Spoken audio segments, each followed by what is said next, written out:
Hello, my name's Elira, and last week, at our family reunion, my sister stood up in front of everyone and said, "You're not welcome anymore. You're not family." But that wasn't the beginning. That was just the first time they said it out loud.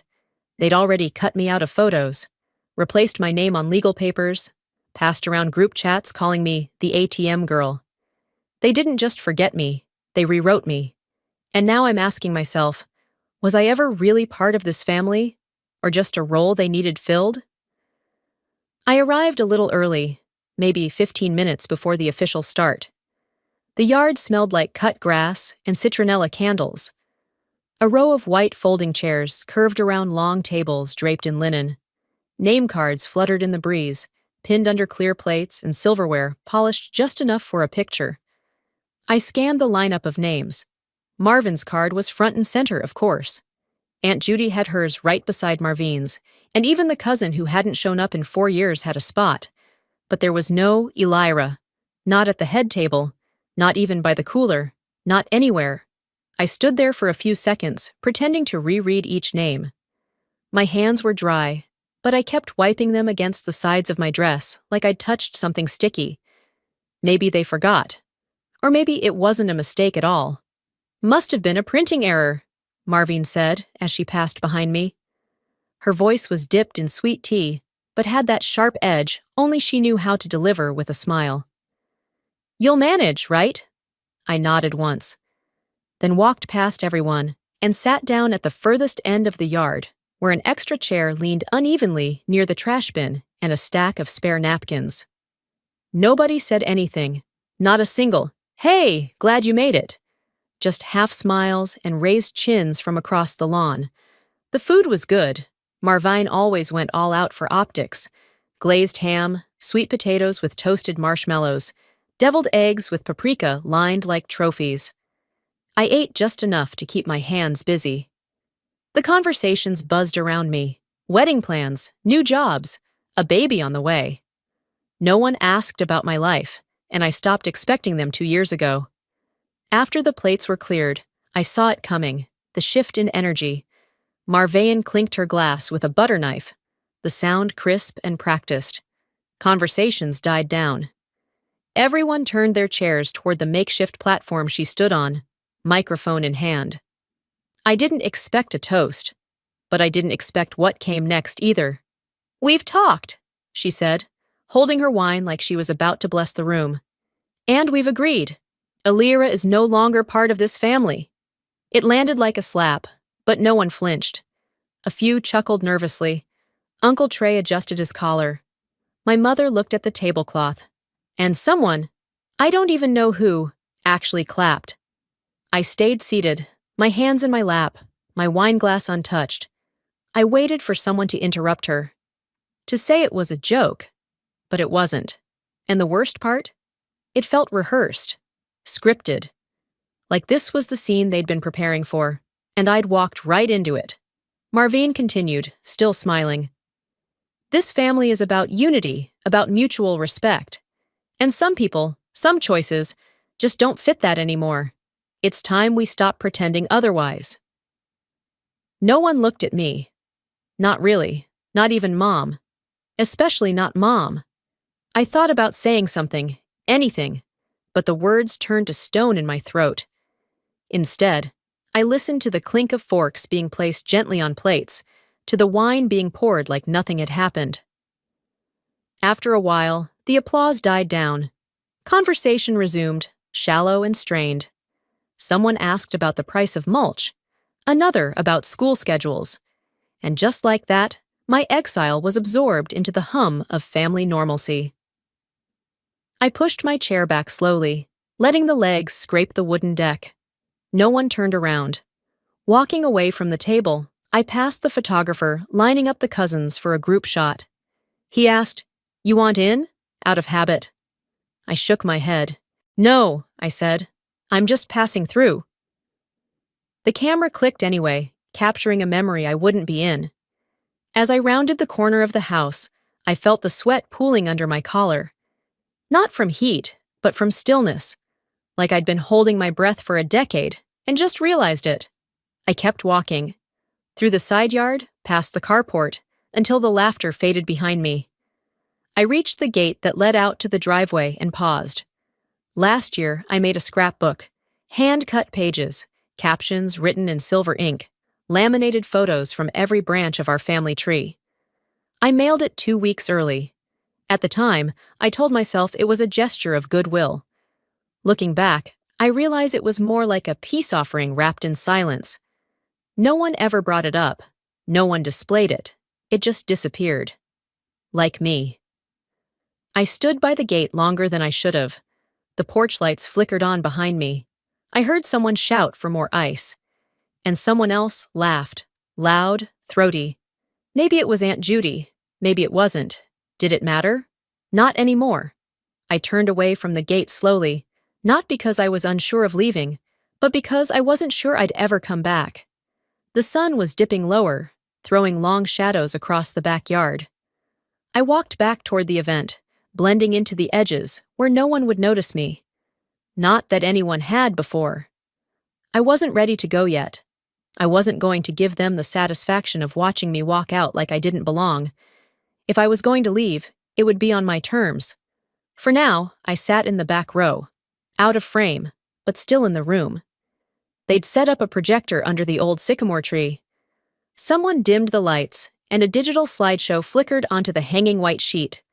The title screen said, "Family Through the Years." Soft music hummed from the Bluetooth speakers. Piano, sentimental, predictable. The first few photos were black and white. My parents on their wedding day, Uncle Rick in Vietnam, baby pictures of Marvine dressed in frilly bonnets. Then came the 90s. Theme parks, beach trips, Thanksgiving dinners, faces I remembered, moments I hadn't thought of in years. But none of them included me. Not one. Even in group shots where I remembered standing, I'd been edited out, or the photo was cropped so tightly I didn't exist in the frame. At first, I thought maybe I'd missed something. Maybe I'd look up and see my 12th birthday, or the Christmas where I saved the dinner after the oven went out. But nothing came. It was as if I'd never been born. I leaned toward Branwen, who sat 2 seats away, fiddling with the condensation on her glass. "Did you help pick these?" I asked quietly. She looked over, startled. No. Marvine and your mom handled everything. They said it was easier that way." Easier to erase me, apparently. I didn't cry. I just sat back in the metal chair, the legs sinking into the grass, and watched people laugh and comment on the slides like they were watching a documentary about a world I never lived in. "You remember that trip to Gatlinburg?" someone said. "Illyra was with us, right?" Marvine didn't even turn her head. "No, she stayed home that year. Too busy with college, I think." That was a lie. I'd been the one who booked the cabin, who drove everyone up when Dad's car broke down. I still remembered carrying Marvine's suitcase because she said her back hurt. But sure, rewrite the script. The screen moved on to wedding photos, including ones from Marvin's big day. Her husband, Deshaun, had his arm around her, grinning like he'd won the lottery. My stomach knotted, but I kept my expression neutral. I hadn't seen Deshaun since the day he vanished from my life. No goodbye, no closure. We had dated for 4 years. We talked about marriage, kids, getting a dog. Then one morning, he ghosted me. 2 months later, I heard from a mutual friend that he and Marvine were a thing. A year later, they were married. Mom said nothing. No one did. Now, here he was, crossing the lawn toward me with a glass of iced tea in hand, wearing a beige linen shirt like he was straight out of a vacation brochure. "I didn't think you'd show," he said casually. I looked up. "Neither did I." He chuckled, awkward. "You look good." I nodded. "I know." He stood there a moment too long, like he thought this was going to be a moment. I didn't give him one. "How's married life?" I asked, voice even. "It's, busy. We've got the little one now. Keeps us on our toes." I raised an eyebrow. "Glad to hear you're finally capable of commitment." He blinked, then smiled too wide. "Always had that fire, huh?" "No," I said. finishing my drink. I just finally stopped confusing silence with kindness. Before he could respond, I walked past him toward the drink table, where Branwen was pretending to pour more lemonade into a half-full cup. "That was something," she muttered. I glanced sideways. "You knew?" Her eyes dropped. "I didn't know it started with you, but once I saw them together, I didn't ask questions." "Must have been easier that way," I said, my voice clipped. A few minutes later, while the slideshow still flickered behind us, Branwen leaned in again. "You know that scrapbook you sent last year?" I turned to her slowly. "Mom tossed it," she said, voice low. "Said it was too self-centered. Too many photos of you." I didn't respond. What was there to say? I'd spent hours putting that together, cropping, gluing, captioning. I'd even included people I hadn't spoken to in years. Not because I craved attention, but because I thought maybe if they saw the memories laid out in front of them, they'd remember how much I'd loved them. Turns out, love isn't always enough to make someone look your way. I stood there for a long while, surrounded by a crowd that had decided I was disposable. I wasn't angry, not in that moment. I was something colder than that, something quieter. I wasn't sad they forgot me. I was done reminding them I existed. I stayed until the last frame of the slideshow faded into black, not because I wanted to, but because walking out would have made it look like I couldn't handle it, like I was being too sensitive, which, in this family, was the same as being unstable.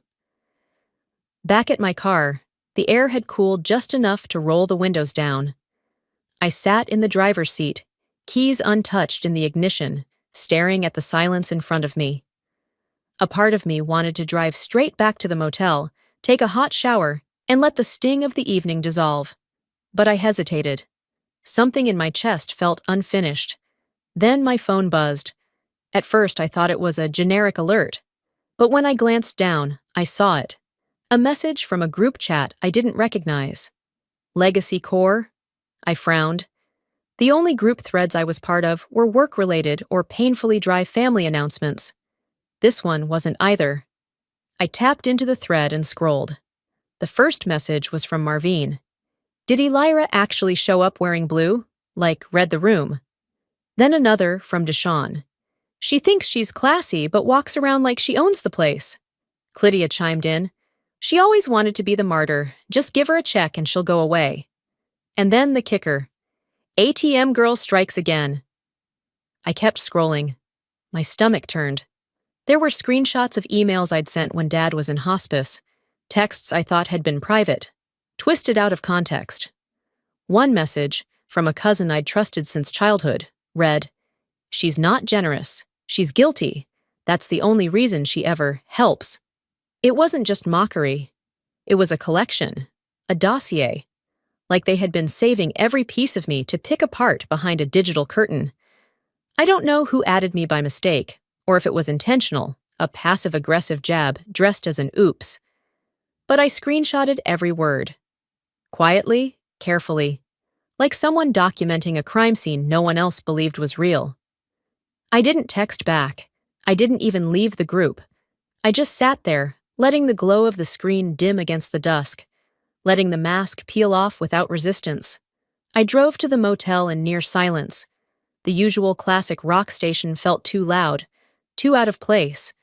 When I got to the room, I threw my bag onto the bed, slipped off my shoes, and turned on the lamp beside the window. The light hit a box on the dresser, one I hadn't touched in years. It was an old keepsake box my Aunt Gail had given me when I graduated college. I'd left it at her place years ago after moving states, and she must have dropped it off here when she heard I'd be staying. I hadn't expected anything inside to matter anymore. But when I opened it, there it was. A gold necklace, thin chain, slightly tarnished from time. The charm used to read my name, Elira, etched in delicate script. Now the metal was scratched, almost buffed out entirely, but the curve of the E was still faintly visible. And I knew that necklace, because Marvine wore it at brunch.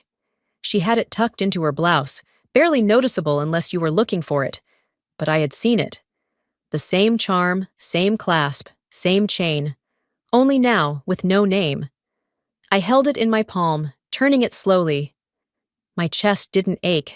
It just settled, like a question had finally been answered. That necklace was mine. It had been mine since I was 15. Dad had it custom made when I won the county spelling bee. He said, "It's not about the trophy. It's about remembering who you are when no one's clapping." I guess someone decided I didn't need to remember anymore. After a while, I set the necklace down and pulled an old notebook from the bottom of the box. I hadn't opened it in years. It still had a coffee stain on the back cover and a folded receipt stuck between the pages from a diner in North Carolina, my first solo road trip. Inside, about halfway through, was a journal entry I barely remembered writing. It said, "If they only call you when something breaks, you're not a daughter, you're a service." I read it aloud to the quiet room, my voice flat, steady, not broken, not bitter, just clear. I'd known. Even then. I turned off the lamp and lay on top of the blanket, eyes open, staring at the ceiling. The air conditioner clicked on, low and humming, the only sound in the room. Tomorrow, I'd see them again. Pretend I didn't know what I knew. Not yet. Not all at once. Because letting truth out too fast would let them pretend they didn't hear it. And I wasn't about to give them that. By morning, the room was still cool and quiet, the kind of silence that doesn't invite rest but dares you to act. I sat on the edge of the bed, scrolling through old messages, staring at the familiar names that now read like strangers. My phone felt heavier than it should have, like it knew what I was about to do. I opened the group chat, the one labeled Family Thread, not the secret one they thought I didn't know about. This was the polished one, the version for announcements and potluck sign-ups and fake birthday wishes. I typed a single line. No salutation, no context.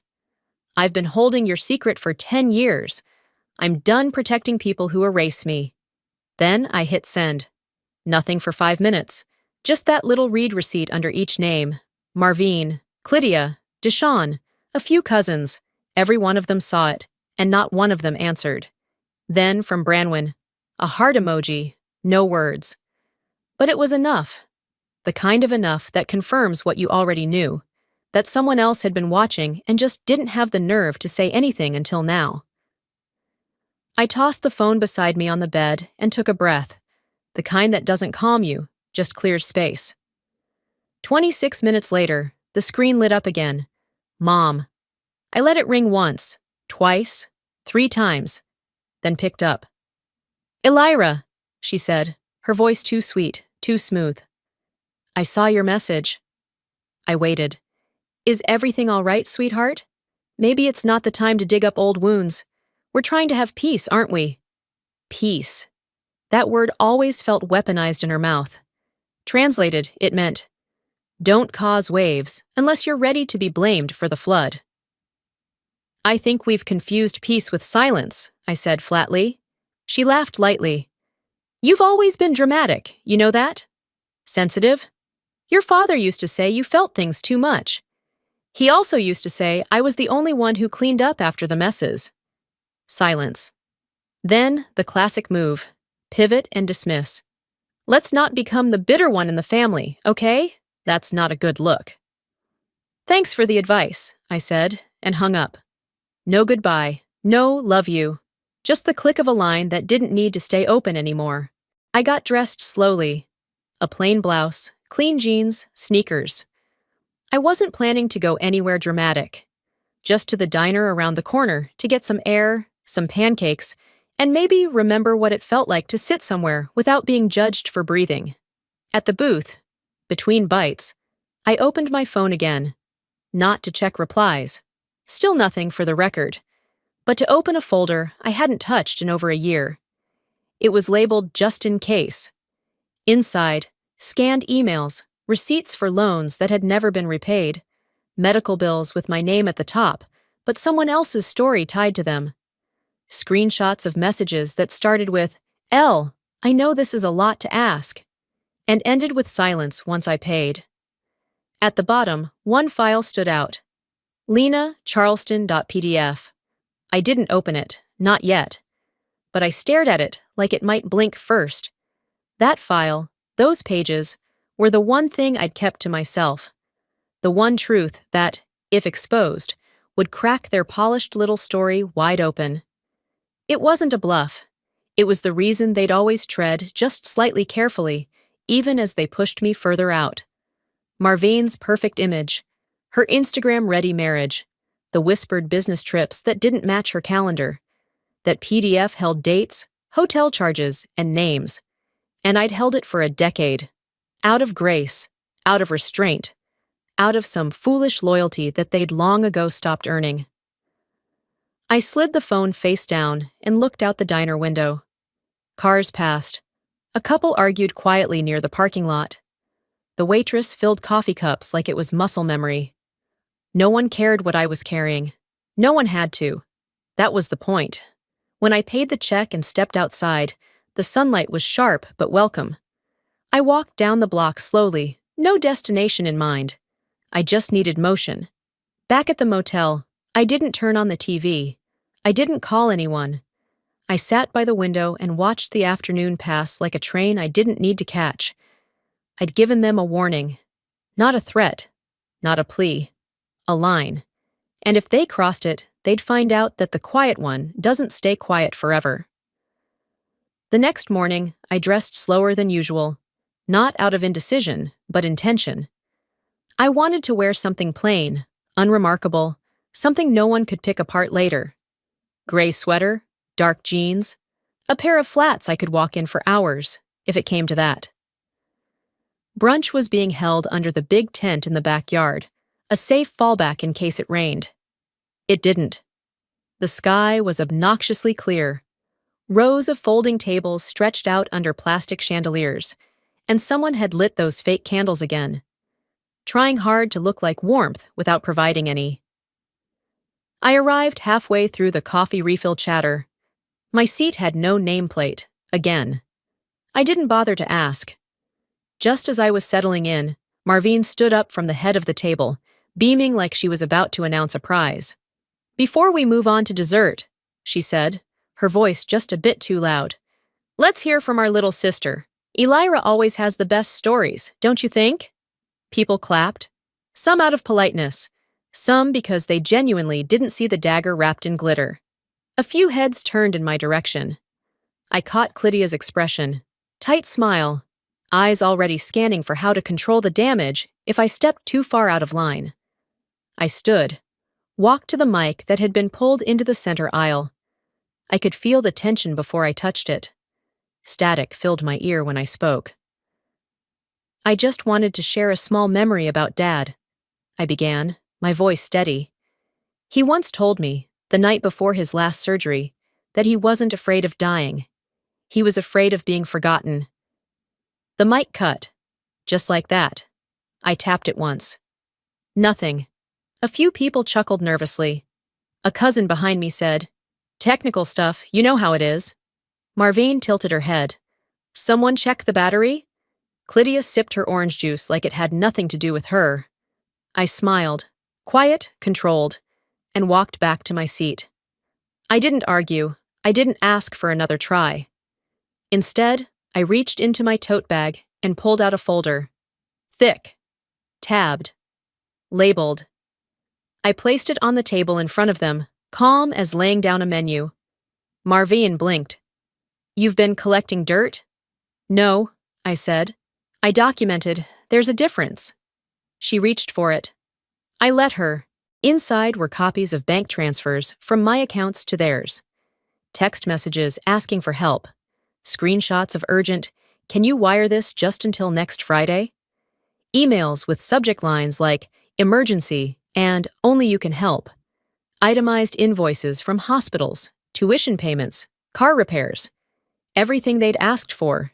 Years of it, all labeled by date and who requested it. One page near the front was titled, "When they said it was an emergency." Marvine flipped through silently at first, then scoffed. "This is petty." "No," I said. "What's petty is pretending I was never part of this family while depending on me like I was your safety net." Deshawn leaned forward, squinting at one of the pages. Wait, this was you? You paid for the van last year? Branwen's voice came from the end of the table. I thought that donation came from the church. I looked around. It didn't. It came from me. But I didn't say anything because I thought keeping peace meant swallowing what hurt. The table went quiet. Clydia still hadn't looked at me directly. She tapped her nails against the edge of her plate like she wanted to make noise, but hadn't picked the right distraction yet. I took a breath. I'm not asking for thanks. I'm not asking for apologies. I'm not even asking to be included. I'm just done pretending that silence is the same thing as grace. I sat back down. No one moved. The tent, the candles, the whole stage they'd built to freeze me out. It all sat still, like someone had hit pause on the performance. Someone at the far end reached for a napkin. It tore. Marvine shifted in her chair. You always find a way to make yourself the center, huh? No, I replied. I just stopped letting you build your narrative around my silence. And with that, I stood, gathered my bag, and walked away. Not storming off, not slamming chairs, just walking. I passed by the buffet table, the silverware stacked neatly, and reached the edge of the tent. As I stepped out into the sunlight, I heard someone behind me whisper, She had receipts. Yes. Yes, I did. I didn't go back to the motel after that brunch. I drove aimlessly for a while, letting the road hum beneath me. I didn't need a destination. I just needed space to hold my breath for a bit longer. When the sun started dipping low, I turned back toward the house, not because I missed it, but because Orville had texted. He said he was nearby and needed to speak with me in person. He didn't elaborate, just said, Your father left something behind. It's time. That was enough to turn the wheel. The dinner portion of the reunion was being set up when I arrived. Long tables under the sycamores, white lights strung like wedding decor, plates already lined up. People smiled and waved when they saw me, too rehearsed to feel real. I nodded back, just enough to keep it moving. Orville was waiting by the far end of the patio, holding a brown envelope, his suit jacket wrinkled from hours in the car. He looked like he hadn't slept much. Maybe he hadn't. He didn't greet me with small talk, no pleasantries, just handed me the envelope like it weighed 100 pounds. Your father gave this to me before his last surgery, he said, his voice low. He told me to hold it, said, only give it to Illyra if it comes to this. I didn't ask what this meant. We both knew. I opened it with slow hands. Inside was a copy of my father's original will. Clean, legal, notarized, dated 6 months before his final hospitalization. In it, he'd named me executor of his estate. Not Marvane, not Clydia. Me. He wrote in clear language that I was to be the one overseeing decisions regarding the family home, the investments, and, specifically, the future preservation of family legacy. His words, not mine. I didn't cry. I didn't smile. I simply folded the paper back, slid it into my bag, and thanked Orville with a firm nod. They changed it, didn't they? I asked. They filed a revision. But legally, he paused, that only holds if you were informed. Were you? I shook my head. No.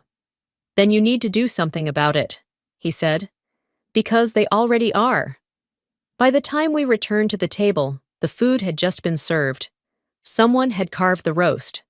The bread basket was already half empty. No one stood when we approached, except Marvine, who looked up and froze when she saw what was in my hand. Clydia's gaze followed, steady but cautious, like she knew the game had shifted. Orville pulled out the extra chair beside me and sat. No announcement, no invitation, just presence, which sometimes says more than words. I stood up, not rushed, not dramatic, just firm. I need to say something, I said. Some glanced up. Others kept chewing. But slowly, one by one, heads turned. My father gave me something, I said, holding up the folder. A copy of the original will, the one you all never showed me. Marvine laughed once, sharp, strained, That's old. It was changed later. We agreed. Orville cut in, cool and precise. Revisions are only valid if all legal beneficiaries were informed. Were they? He looked directly at Clydia. She didn't blink. We did what made sense. Elira has always been self-sufficient. She didn't need. That's not how the law works, Orville said. A hush followed. Someone's fork hit the plate with a clink.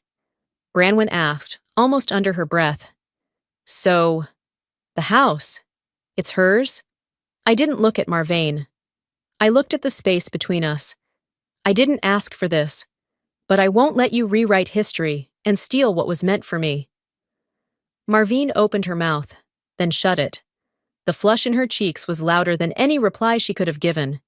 Clydia turned to me, voice soft but cold. So what? You're going to sue your family now? No, I said. I'm going to enforce what my father wanted. And if anyone continues to misrepresent it, I'll let the courts handle it. I wasn't yelling. I didn't need to. Silence is only powerful when the other side expects you to stay quiet. Deshawn stood up without a word and walked away. The clatter of his chair broke the silence. No one followed him. For the first time in years, Marvane didn't have a comeback. Her face was still, her fingers tight around her napkin. Her eyes didn't meet mine. Clydia sat back in her chair, staring at the half-eaten piece of cornbread like it might tell her what to do next. I didn't wait for them to respond. I didn't owe them that. I looked at Orville, nodded once, and sat down. I'd given them the chance to do this the quiet way. They chose the opposite. The next morning, I found the envelope tucked beneath my motel door. No return address, no handwriting I recognized. Just my name typed in block letters on a plain manila flap. Inside was a small USB drive and a note printed on the back of a gas station receipt. It read, "You deserve to know what really happened." No signature, but I didn't need one. I didn't plug it in right away. I stared at it for a while, holding it between my fingers like it might melt. Then I crossed the room, pulled my laptop out of the drawer, and clicked it awake. The folder on the drive was titled, After the Funeral, Strategy Call. I knew that title. I knew the cadence of that phrasing. I'd heard Clydia say it before, usually when discussing money or legacy, or whenever she felt like the family's image needed managing. The recording started mid-conversation. At first, it was hard to tell who was speaking over the phone, but then I heard Marvane's voice, clear as glass. She sounded calm, confident. "We can't let her control anything," she said. "If Elira gets a copy of the will, it's over." Clydia replied, "She won't. She never asks. She just gives." Then silence. Then laughter, low and knowing. Marvane again. "That's what makes it easy. She wants to be needed. She won't push back." There it was. My whole relationship with them boiled down to a single truth. They mistook my love for submission. I listened all the way through, twice. The second time, I turned on captions, so I could see their words in black and white, just in case anyone ever doubted me again.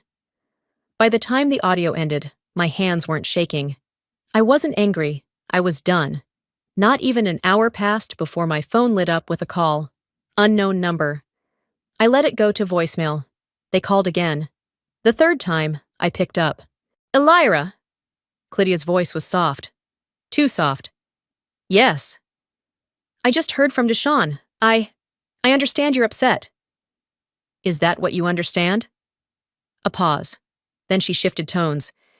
"If you go through with this, if you make this public, I don't know if my heart can handle it." There it was. The guilt grenade. "You've always been a passionate one," she added, "but don't let your emotions ruin what little peace we still have.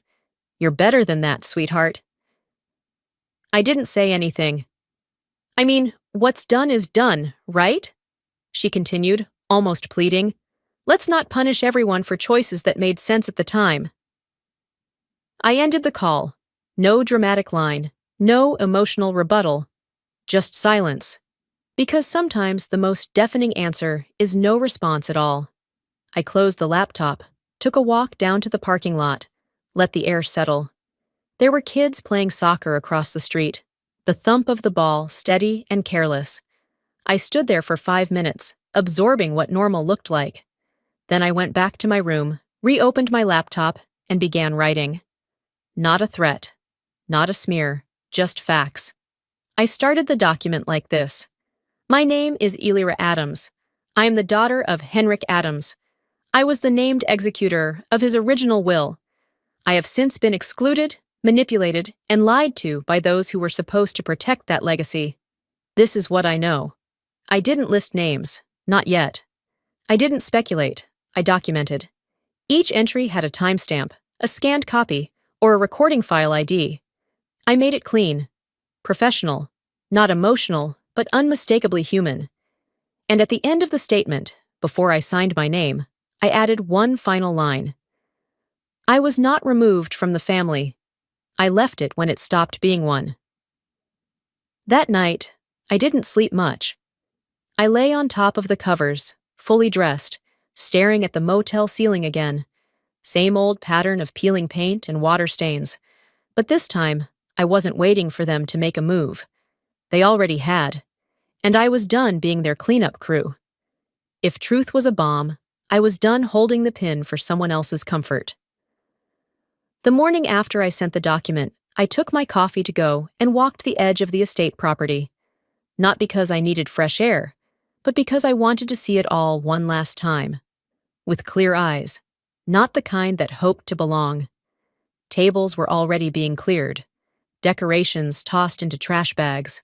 The reunion was wrapping up, but the performance wasn't quite over. People milled around the front porch, pretending to chat about weather, sports, the drive home, anything but the earthquake I'd set off. By mid-morning, word had spread. Eyes followed me, but lips stayed shut. I wasn't there to gloat. I wasn't there to be forgiven. I was there to finish it. They'd planned one last thank you brunch for the out-of-town relatives. Marvine, of course, had placed herself in charge. She stood near the mimosa bar, all smiles and clenched teeth, acting like nothing had happened. Clydia avoided eye contact altogether, busying herself with napkins that didn't need straightening. I was about to leave when Branwen stepped onto the patio with something in her hand, an iPad and a folded piece of paper. Her cheeks were flushed, but her spine was straight. She didn't glance at me as she walked toward the middle of the group, just cleared her throat and started reading. I have something I need to say, she began, voice shaking only on the first word. This is an email I received from Marvine 6 months ago, after I wished Elira a happy birthday. That got their attention. She opened the message and read it aloud. You can be friendly with her if you want, but just know you're picking a side. If you continue contact, don't expect to be included in anything going forward. Branwen paused. I didn't reply. I didn't want to choose. But watching what happened these last few days, I realized silence was choosing too. She turned to face me. I should have spoken sooner, but I see it now, what you've carried, and I'm sorry. No one clapped. No one moved. Even Marvin didn't interrupt. Her jaw flexed, but she stayed still, calculating, watching her narrative crumble from someone else's voice. I met Branwen's eyes, gave a small nod. Then I walked into the house. Not because I was upset, but because I had one last place to check before I left for good. The guest house in the back, where I used to stay during summer breaks, hadn't changed much. Same dusty curtains, same creaky floors. In the desk drawer by the window, buried beneath old postcards and dried-out pens, was an envelope with no name on it. Inside were 6 documents: hospital forms, invoices, donation acknowledgments, all in my handwriting. My name signed at the bottom. But each of them had been scanned, edited, and submitted under Marvine's. It wasn't just financial manipulation. It was identity theft, dressed in sisterhood.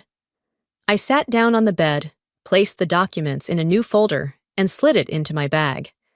When I stepped back outside, I didn't walk toward the others. I stood by the old oak tree and texted a short message to the group chat. Meet me at the driveway, 5 minutes. To their credit, they came. Marvine, Clydia, even Deshawn, though he stayed toward the back. I didn't ask for their attention. I didn't give them a speech. Instead, I handed each of them a plain white envelope. Inside, legal revocation forms, financial disassociations, cease and desist letters drafted by Orville. No emotion, just paperwork. I'm severing every tie, I said, calm and direct. No more accounts, no more emergency wires, no more fallback roles. If you need someone else to clean up your messes, I suggest you start now. Marvine stared at hers like it might bite. This is extreme. What you did was extreme, I replied. This is closure. Clydia looked at me like she wanted to speak, but no words came. And that was fine. I didn't need them anymore. I turned and walked to my car. Not a dramatic exit, not a door slam or tires screeching, just the quiet closing of a chapter I'd rewritten on my own terms. As I drove away, I glanced once in the rearview mirror. They were still standing there, papers in hand, mouths shut, storyless. I didn't burn bridges. I just walked away with the matches they handed me years ago. After I drove past the estate, I didn't take the highway. I took the long way back through town, winding past the school where I used to volunteer, the park where Dad and I once sat in silence, feeding geese like it was our own sacred ritual. I didn't plan it, but my hands turned the wheel on their own. Maybe my body knew where I needed to go before I did. The sun was soft overhead, dipping behind wisps of cloud, and the breeze smelled like cut grass and old memories. I parked by the curb, got out, and walked slowly toward the lake at the far end of the park. The same bench was still there, crooked on one side. The same water, still as glass, reflecting a version of the world that looked gentler than it was. I sat for a while, just listening. No music, no cars, just the water and birds and that strange comfort that comes from stillness that no one expects you to perform inside. There was one thing left to do. After checking out of the guest house that morning, I'd gone up to the attic, not out of nostalgia, but necessity. I knew there were still things left behind, things that used to matter. I'd almost missed it. Tucked beneath a pile of folded quilts inside a cedar chest was a small envelope, yellowed at the edges.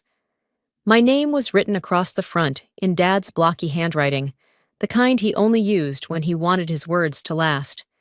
No one had ever mentioned it. No one had delivered it. I opened it slowly, hands steady, breath low. Inside was a letter, dated 2 months before his last surgery. Elira, I know they'll never see you for what you are, but I did. I know what you gave, what you held back, what you swallowed so they wouldn't have to taste bitterness. I couldn't change them, but I could leave you something that said, I saw you. You were never invisible to me. That was it. No legal advice, no instructions, just words I had waited my whole life to hear. Only to realize now, I didn't need them to be okay. But they helped anyway. I folded the letter back into its envelope, slipped it into my coat pocket, and sat still. The lake rippled once. A goose honked in the distance. The breeze tugged gently at my sleeve. When I got back to the motel that afternoon, I saw the messages, all lined up in the group thread like beads on a string someone had dropped and never picked up. Neva's been crying. It feels weird without you here. You've made your point. Can we just move on? I didn't reply. Instead, I pulled up my emergency contact form, the one I'd filled out years ago when they insisted on being listed for insurance, for legal fallback, for the illusion of safety. I opened the form, deleted every name, and typed in my own. Emergency contact, Elira Adams. That felt more honest than anything I'd ever signed. Later that week, I printed out a copy of the family group chat, the thread where they'd shared birthdays, requests for help, fake encouragement, and empty praise. I folded the pages into a paper boat, neat and deliberate, then drove back to the lake. Same bench, same quiet. I walked to the water's edge, crouched low, and placed the boat on the surface. The wind caught it slowly, then fully. I watched it drift, no resistance, no collapse. "You don't owe them your silence anymore," I whispered. It wasn't a declaration, it was a release. I sat back on the bench until the boat vanished from view. Not sunk, just gone. That evening, back home, I didn't unpack immediately. I left the suitcase by the door, made a cup of tea, and watched the light shift across the walls. I was tired, but not drained. Alone, but not abandoned. Empty, but in a way that finally made room for something else. Not forgiveness, not reconciliation, but peace. And that was enough. I didn't win. I just stopped losing myself. And maybe that's the only kind of victory that lasts. Sometimes, walking away doesn't mean you've given up. It means you've finally stopped waiting for someone to treat you the way you've always deserved. For years, I believed keeping the peace meant staying silent. That being the strong one meant fixing everything, even when it broke me. But here's what I know now. Love without respect is a trap, not a bond. And being part of a family should never cost you your dignity. I didn't leave to hurt them. I left to save what was left of me. If you're watching this and you've ever been the one who kept things together while everyone else took you for granted, you're not alone. And you don't owe anyone your silence just so they can stay comfortable. We talk a lot in this country about loyalty, about forgiveness, about blood being thicker than water. But maybe the real test of love isn't how much you can endure. Maybe it's how bravely you can draw the line when enough is enough. So let me ask you, have you ever walked away from people you once called family? Do you believe forgiveness requires reconciliation? Or can it exist without going back? I'd love to hear your thoughts. If this story touched something in you, drop a 1 in the comments, or tell me where you're watching from. And if this video didn't sit right with you, that's okay too. Share your perspective. Let's have a real conversation. If you'd like to hear more stories like this, honest, human, sometimes messy, but always rooted in truth, don't forget to subscribe to the channel. You never know. The next one might just be yours. Thanks for watching. And remember, healing doesn't always look like hugging it out. Sometimes it looks like closing the door and finally locking it.